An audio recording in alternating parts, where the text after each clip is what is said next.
মা মোবাইলটা চার্জে লাগাও। জমিদার কুনানের তুই লাগাইতে পারছ না। মোবাইলের সঙ্গে আমাদের সম্পর্কটা এতই কানেক্টিভ হয়েছে যে মোবাইল না দেখলে আমাদের রাতের ঘুমই আসে না।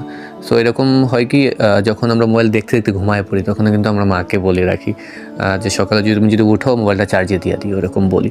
এটা আমি বলি যেহেতু আশা করি সবাই এটা বলে। আর মা কিন্তু সকালে ওইটাই ফোনটা চার্জ দিয়ে যায়, আমরা ঘুম থেকে উঠতে উঠতে দেখি ফোন ফুল চার্জ হয়ে রয়েছে। মোবাইলটা চার্জে লাগাও। জমিদার কুনানের তুই লাগাইতে পারছ না নি। ঠিক এরকমই একটা ঘটনা ঘটেছে দীপের সঙ্গে।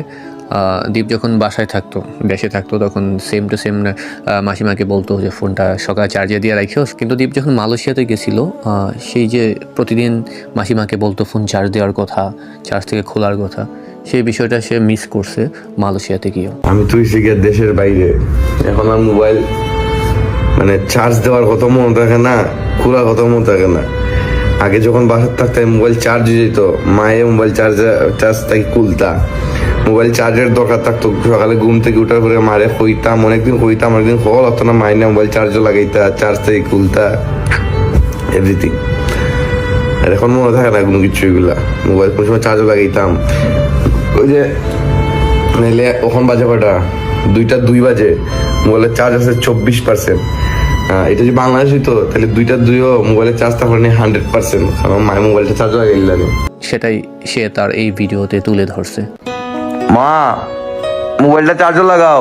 জমিদার কুনানের তুই লাগাইতে পারছ না নি। ডেইলি সকালে আমার দেখুন লাগে, তুই পারছ উঠতে লাগাইতে।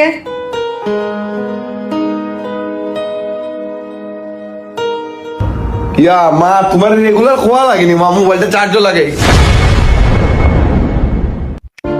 সত্যি কথা বলতে কি মনে করেন না, মার থেকে দূরে গেলে বোঝা যায় যে আসলে মা কতটা ইম্পর্টেন্ট।